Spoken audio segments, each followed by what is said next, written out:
I, 32M, have been married to Kara, 30F, for 4 years. My brother Isaiah, 29M, is a personal trainer, built like a truck, good-looking guy, and not the sharpest when it comes to women. That last part matters. 3 Saturdays ago, I was underneath my Tacoma in the driveway doing an oil change. Kara knew I was out there, but I guess she forgot sound travels, especially when you leave the kitchen window cracked because the oven's been running all morning. Her mom, Jessica, was over. Those two together always made me uneasy, and I could never explain why until that afternoon. Kara and I met through Isaiah. She was a client at his gym before I ever saw her. He introduced us at a barbecue at our parents' place in 2019, and we hit it off. Dated that fall, engaged the next year, married in 2021. Kara and Isaiah stayed friendly the whole time, which never bothered me because he's my brother and I trusted both of them. About 8 months ago, things shifted. Kara started going to Isaiah's gym 4 times a week. Said she wanted to train seriously again, and he gave her a family discount. Then the texting started. Her phone going off at dinner, during movies, at midnight. I asked once, and she said Isaiah was helping build a meal plan, and they were going back and forth on macros. I said, okay. He's my brother. Around December, Kara's attitude changed hard. She picked fights daily. Dishwasher loaded wrong, towels folded wrong. I spent too much on winter tires. And one night during an argument, she said maybe we needed a trial separation and that I should ask Isaiah to check in on her while I was gone, because she'd feel safer with family nearby. She literally tried to get me to install my own replacement. I called Isaiah the next day, not suspicious yet, just confused, told him about the separation talk. He agreed to keep an eye on things. Seemed genuine. But that same week, my dad Clyde pulled me aside in his garage. He'd been at Isaiah's gym that morning using the treadmill and saw Kara and Isaiah in the back office, door mostly closed, standing way too close with her hand on his arm. Clyde is a retired electrician who speaks maybe 40 words a day. If he says something, it's real. I didn't blow up, didn't confront anyone, went home and started watching patterns. When Kara texted Isaiah, how long she stayed at the gym, when she showered before going versus after coming back. The picture forming made me angry, but I still had nothing concrete, just a feeling and my dad's eyes. Then came that Saturday. I'm under the truck, hands covered in oil, and I hear Jessica through the kitchen window clear as a phone call.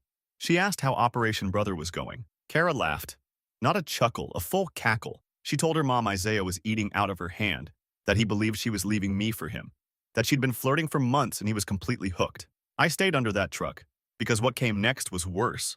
Kara said Isaiah had been giving her information about me, where I bank, passwords I'd mentioned to him casually, details brothers share when they trust each other. She said Isaiah had agreed to back up whatever story she needed if things went legal, that he was ready to say I was aggressive, that I had anger issues, that there were incidents from our childhood that never happened. Jessica asked follow-up questions like she was coaching a game plan. I finished the oil change, went inside, washed my hands, told Kara the truck was done. She smiled at me. Jessica waved from the kitchen table. I sat down and ate a sandwich with both of them. Here's the part I haven't told you yet. I called Isaiah that night and told him everything I heard. He broke down, told me Kara had been saying our marriage was abusive, that she was scared of me, that she needed protection. She'd been love-bombing him for months. He said he felt disgusted with himself, that he almost believed her, that he was a week away from filing a statement with her attorney. Isaiah is not a bad guy. He's trusting and he got played. So we made a decision. Isaiah would keep playing along. Every text, every flirty message, every gym meeting, he'd save and record on his end. We needed to know how far Kara and Jessica's plan went, who else was involved, and what they planned to do with the information Isaiah already gave them. If Kara had my banking details and was building a fake abuse case, I needed to be ahead of this, not behind it. That was 3 weeks ago. I'm posting because things have escalated in a direction I didn't expect. Kara doesn't know I know. Isaiah is still playing his role, and Jessica just invited herself to stay at our house for 2 weeks starting Thursday to, and I'm quoting Kara's text to her, help finalize everything before Clyde's birthday party. My dad's birthday is in 11 days. Whatever they're planning, they want it done by then. I'll update when I can. Okay, so this man is lying under his own truck, in his own driveway, doing his own maintenance, and the universe just hands him the entire plot. Like sometimes God looks down and goes, you know what? I like this guy. Let me give him the cheat codes. Because Kara and Jessica are in that kitchen running their mouths like they're in a private war room, and they forgot the walls are thin and the window is open. Operation Brother. They gave it a name. These two are sitting there with code names like they're planning a heist in an Ocean's 11 sequel nobody asked for. But let me talk about what's actually terrifying here. This isn't just a woman wanting out of a marriage. Wanting out is fine. File the papers, split the assets, go live your life. Nobody's stopping you. This is a woman who decided the cleanest exit wasn't clean enough. So she built an entire infrastructure of lies, manipulated her husband's own brother into becoming a weapon against him, and had her mother running quality assurance on the operation like a project manager. From hell, she weaponized family. She looked at the bond between two brothers and thought, yeah, I can use that. And Clyde. Man, protect Clyde at all costs. This dude speaks 40 words a day, and he used 3 of his daily allotment to pull his son aside and say, something ain't right. Dads like that don't gossip, don't speculate, don't start drama. When a man like Clyde opens his mouth, you listen. He's basically a human smoke detector. If he goes off, there's a fire. The fact that this guy finished the oil change, went inside, washed his hands, and ate a sandwich across from both of them, that's a level of composure that borders on clinical. Most people would have come out from under that truck looking like a man who just got electrocuted. He sat there chewing bread while his wife and mother-in-law smiled at him across the table, still high off their little planning session. Cold. Necessary, but cold. Update 1. All right, guys, a lot has happened since my last post, and I need to get this out because this situation just got 10 times more complicated than I thought it was. So Jessica moved in Thursday like planned. First thing she did was rearrange my kitchen. Not Kara's kitchen, my kitchen. Because I'm the one who built those shelves and organized everything when we moved in. She threw out my spice rack and replaced it with some ceramic set she brought from her house. Didn't ask, didn't mention it. I came home from work and my stuff was in the trash can outside. That's the kind of person Jessica is. She walks into a space and acts like she owns it because, in her mind, she already does. But here's where it gets interesting. Isaiah forwarded me a string of messages from Kara that Monday before Jessica arrived. Kara had been pushing Isaiah hard, telling him she needed him to go to Clyde's birthday party and make a scene. Not just any scene. She wanted Isaiah to confront me in front of the whole family and accuse me of being controlling, of monitoring her phone, of isolating her from friends. She wanted a public moment that family members would remember when the divorce proceedings started. She was literally scripting a performance for my brother to deliver at my father's birthday. Let that sink in for a second. Isaiah sent me screenshots of every single message. Kara was coaching him on what to say, when to say it, even where to stand so that our Aunt Sean and our cousins would have a clear line of sight.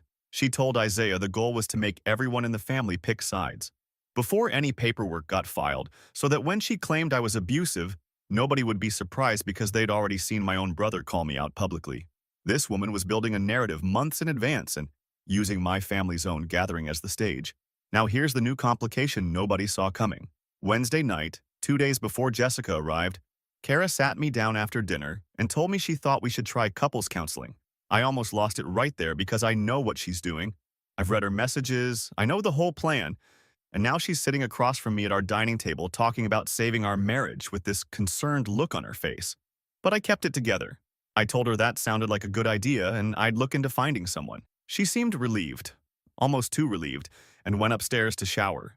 The second she was upstairs, I checked with Isaiah. He confirmed it. Kara told him that morning that the counseling suggestion was a setup. She wanted documentation showing she tried to fix things. She needed a paper trail of effort so her attorney could argue she was the reasonable party.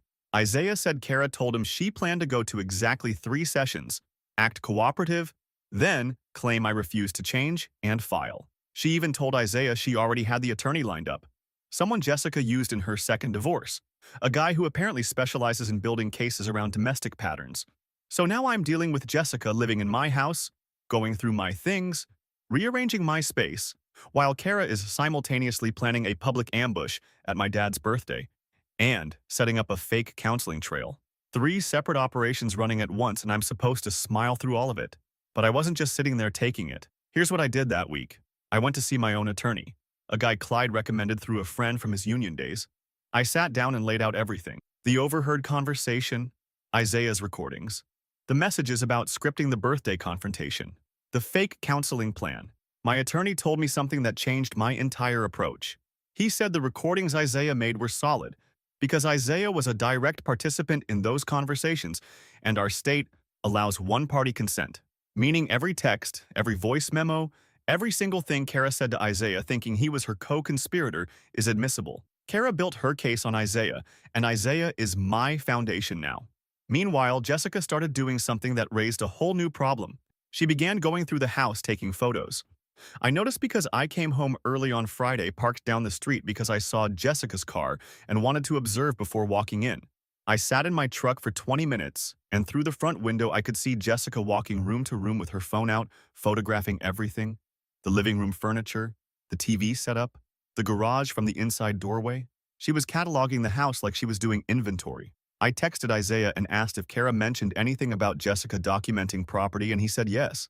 Kara told him Jessica was helping build a list of shared assets to bring to the attorney. So now Jessica isn't just a house guest.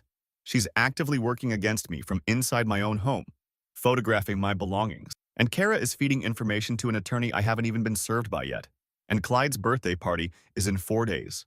The party where my own brother is supposed to publicly destroy my reputation in front of everyone I love. Except Isaiah isn't going to do that.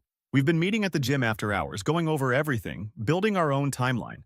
Isaiah feels terrible about how far this got before he woke up, and honestly, I can see it eating at him. But I told him this isn't about guilt right now. This is about making sure that when Kara makes her move, she walks into a wall she didn't know existed. I'll update after the birthday party. Whatever happens Saturday is going to change everything because Kara thinks she has a loaded weapon pointed at me and she has no idea the barrel is facing the other way. Jessica threw out this man's spice rack. His spice rack. She's been in the house less than 24 hours and she's already redecorating like she won it in the divorce settlement early. 3 divorces under her belt, and she's speedrunning number 4 through her daughter. At this point, Jessica doesn't attend weddings for the love. She attends them for the scouting report. She's sitting in the pews thinking, give it 2 years and I'll have a game plan drawn up. But seriously, the level of coordination here is genuinely unsettling. Kara is running 3 simultaneous operations like she's a project manager at a company whose only product is ruining lives. Operation 1. Weaponize Isaiah for a public family ambush with stage directions. Where to stand, who should have a clear sightline, what words to use.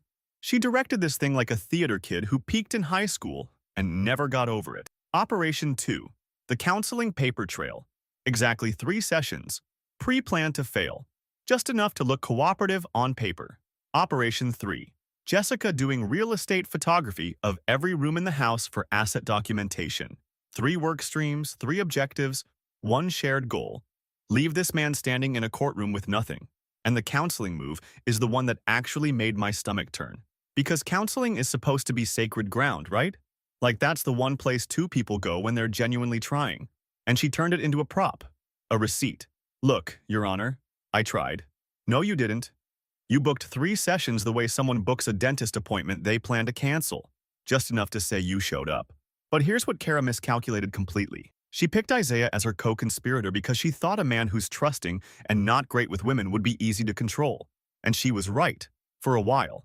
But she forgot that blood doesn't just run deep, it runs in both directions.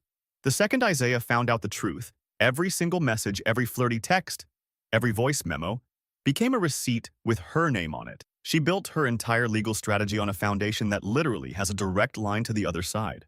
That's like building your fortress and handing the blueprints to the enemy, because you thought he was your architect. Update 2. The birthday party happened. Buckle up. Saturday morning, Kara was acting perfect. Making breakfast, humming, setting the table. Jessica sat at the counter scrolling her phone looking pleased. The 2 of them had this energy like they were about to pull off something big. I ate my eggs and watched them pass looks across the kitchen because I knew exactly what was coming and they had zero idea what was walking into their plan. We got to Clyde's around noon. My parents' backyard, long folding table under a canopy, Clyde grilling his own birthday steaks because nobody seasons them right. About 15 family members including Aunt Shawn and Cousin Justine. Isaiah showed up at 12:30, hugged Kara first as part of the act, then gave me a normal handshake. Kara watched that interaction like a hawk. The night before, Isaiah and I decided the birthday wasn't the place to blow things open. Clyde didn't deserve his party getting hijacked, so we modified the plan. Isaiah would approach me, pull me aside, pretend to confront me quietly so Kara would see it and think phase 1 was working. No actual scene, just optics. That's what happened. An hour in, Isaiah walked over near the grill and we had a fake tense conversation by the back fence. I crossed my arms, shook my head. Isaiah gestured like he was making a point. From 20 feet away, it looked real. Kara was by the drink cooler with Jessica watching the whole thing. When Isaiah walked toward the house, I saw Kara grab Jessica's arm and squeeze. She thought it worked. Then things went sideways. After the fake confrontation, Kara decided to accelerate. She pulled Aunt Shawn to the side of the house and spent 15 minutes talking to her. Justine came and told me she saw them disappear around the corner. When Shawn came back, she wouldn't look at me. Sat at the far end of the table, no eye contact the rest of the afternoon. Kara wasn't just using Isaiah anymore. She recruited Shawn at the party, fed her whatever version she's been building. 2 days later, Shawn sent a group text to several family members saying she was concerned about Kara's well-being and asking if anyone noticed troubling behavior from me. She didn't use my name, but everyone knew. Clyde called me Monday morning furious, not at me, at the fact someone used his birthday to start a family campaign. He said Shawn approached him too, but he shut it down and told her she was being manipulated. That's when I understood the full scope. Kara wasn't just planning a divorce. She was isolating me from my entire family first, so when papers got filed, nobody would back me. Jessica's 3 divorces suddenly made sense. This is a system, a method. Jessica taught Kara to dismantle a man's support network before making legal moves, so by the time it happens, he's standing alone. Monday night, I sat Kara down at the dining table. Jessica was upstairs. I told her I heard Shawn was worried and asked directly what she told my aunt. Kara got defensive immediately, said Shawn approached her, and she just answered honestly. I asked what honestly means. She said she told Shawn I'd been distant, that I check her phone, that she feels monitored. I told her I've never once touched her phone.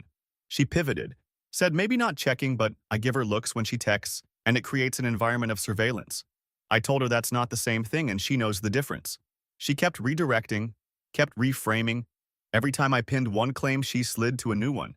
20 minutes and she finally said she was tired and went upstairs. I sat at that table and realized Kara is good at this. If I didn't have Isaiah's recordings, the screenshots, the kitchen conversation, I might actually be losing. I might be wondering if maybe I am too controlling. That's how smooth she is. She almost made me question myself, and I know the truth. Wednesday. Isaiah forwarded me a voice message from Kara. She told him the birthday went perfectly, Shawn was in her corner, and she needed one more thing before filing. She needed Isaiah to go to Clyde's house and tell our father directly that he witnessed me grab Kara's arm during an argument last Thanksgiving. An event that never happened. She wanted my brother to lie to our father's face about fabricated abuse. Isaiah recorded the voice message. We have it. But now we need to decide whether to let this play out or shut it down before she crosses a line nobody comes back from. My attorney says we have more than enough. I think it's time.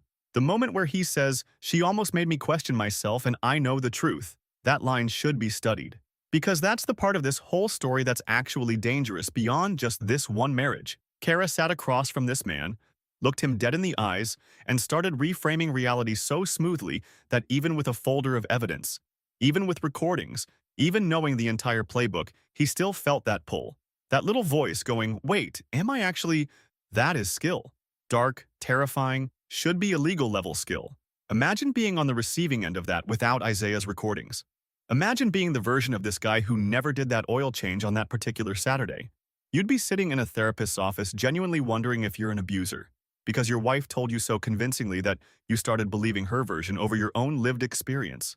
And Kara pulling Shawn at the birthday party, that was inaudible. She saw the fake confrontation work and immediately thought, I have momentum. Let me recruit another soldier right now. She couldn't even wait until Monday. She needed to turn the birthday party into a recruitment event in real time. Jessica taught her well. 3 divorces worth of curriculum, and Kara is the star student. But asking Isaiah to tell Clyde, their father, that he watched his brother physically grab his wife during a family holiday, that's the line where this stops being a messy divorce and starts being something genuinely evil. Because if that lie lands, if Clyde believes it even for a second, that doesn't just damage a legal case. That damages a father's image of his son forever. There are things you can't unhear. Even if you later find out it was a lie, there's a part of your brain that stores it, that replays it, that wonders. She wasn't just trying to win a divorce. She was trying to poison the relationship between a father and son, and she wanted the other son to deliver the poison personally. That's not strategy anymore. That's cruelty wearing a legal strategy as a costume. Final update. It's done. I'm writing this from Clyde's kitchen table because I'm staying with my parents for now. Haven't slept more than 3 hours since Saturday, but I owe you guys the ending. Thursday night, I told Isaiah it was time. Kara had texted him that afternoon, pushing hard about the Thanksgiving lie. saying she needed him to talk to Clyde by the weekend or her attorney's timeline falls apart. She sent multiple messages. Things like, if you really care about me, you'll do this one thing. Isaiah forwarded everything in real time. I watched those messages come in sitting 3 feet from Kara while she scrolled home renovation posts like nothing was happening. Friday morning, I called into work. Jessica was out getting her nails done, which gave me a 2-hour window. I sat at the kitchen table and organized everything. Every screenshot from Isaiah. Voice messages about the birthday plan, the Thanksgiving lie, the counseling setup, texts coaching him on what to say, all organized by date, printed at the library, sitting in a folder my attorney already had copies of. Kara came home around 3. I asked her to sit down. She sat across from me looking annoyed like I was interrupting her schedule. I started calm. Told her I knew about the attorney Jessica used in her second divorce. Kara's face changed, but she recovered fast. Said she didn't know what I was talking about. I told her I knew about the plan to have Isaiah confront me at Clyde's birthday. She said Isaiah must be making things up. I told her I knew about the counseling setup, 3 sessions, then file. She said I was being paranoid. Then I told her I heard everything through the kitchen window. The oil change, Operation Brother, Isaiah eating out of her hand, the passwords, the fake abuse claims, all of it. Kara went quiet. Then she started talking fast. She said I was twisting a private conversation, that her and her mom were just venting, that married women talk to their mothers and I was making it worse than it was. I told her asking your brother-in-law to fabricate abuse testimony is not venting. She said Isaiah misunderstood what she was asking. Jessica came in from the living room because she heard us. She immediately backed Kara up, said I was overreacting, that women have a right to protect themselves. I told Jessica that photographing every room in my house for an attorney isn't protecting yourself, it's preparation. Jessica said Kara has every right to document her own belongings. I told her half those belongings are mine, and she cataloged them for a legal strategy built on fabricated evidence. I put the folder on the table, printouts of every message, transcripts of voice memos, screenshots with timestamps, the full record of Kara coaching Isaiah, planning the birthday ambush, scripting the counseling charade, requesting fabricated testimony. Kara grabbed the folder and started flipping pages. She kept saying this is taken out of context, but she was flipping faster and faster. Jessica tried a different angle, told me even if Kara said those things, maybe I should look at why my wife felt desperate enough to plan an exit. I told Jessica her daughter wasn't planning an exit, she was planning a demolition, and it only failed because she underestimated both brothers. Kara asked what I wanted. I told her my attorney had everything and I was filing Monday. The recordings are admissible in our state. Any abuse claim would be met with direct evidence of fabrication.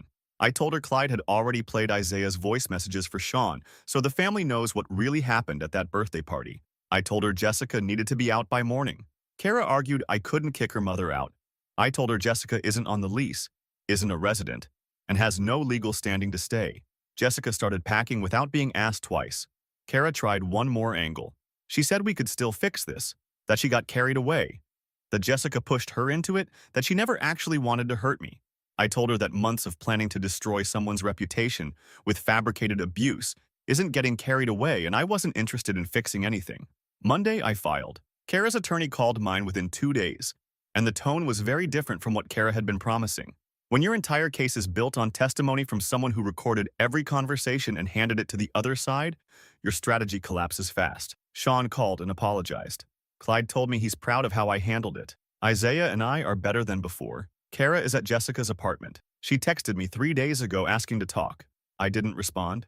I started this under a truck covered in motor oil, listening to my wife laugh about destroying my life. I'm ending it at my dad's kitchen table drinking coffee.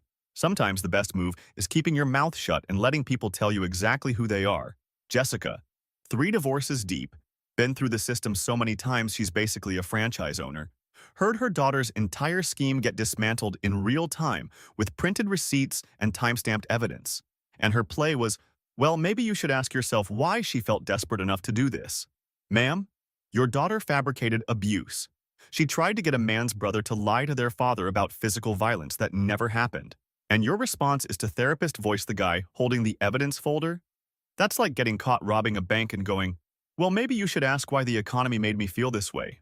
At some point, accountability has to exist, and Jessica apparently lost that page from the manual somewhere around divorce number 2.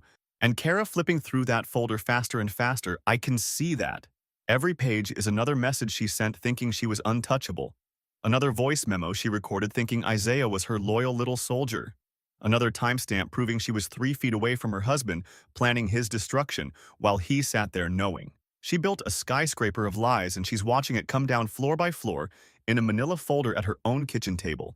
But the thing I keep coming back to is how close this was to working.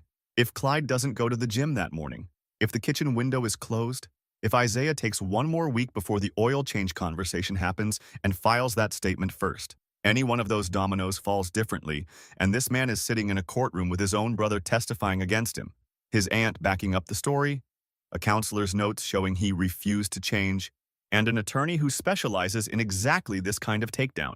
He'd lose everything based on events that never happened, and nobody would believe him because the entire narrative was pre-built. Kara didn't just have a plan B. She had plans B through F, and a mother who'd done the whole alphabet before. This story isn't really about one bad marriage. It's about the fact that trust is the most dangerous thing you can give someone who's already decided to use it against you. Kara looked at every single relationship in this man's life, his brother, his father, his aunt, his marriage, and saw raw material, tools, leverage. She didn't love Isaiah. She didn't want counseling. She didn't care about Sean's opinion. Every person was a chess piece, and she was playing a game that only she knew was happening. And this guy? He did an oil change and accidentally intercepted the entire playbook. Sometimes life just decides you deserve a heads up. What you do with that heads up is what separates people. He didn't scream, didn't punch a wall, didn't confront anyone in the heat of the moment. He ate a sandwich, called his brother, hired a lawyer, and built his own case in silence while his wife thought she was winning. That is how you handle it. Respect.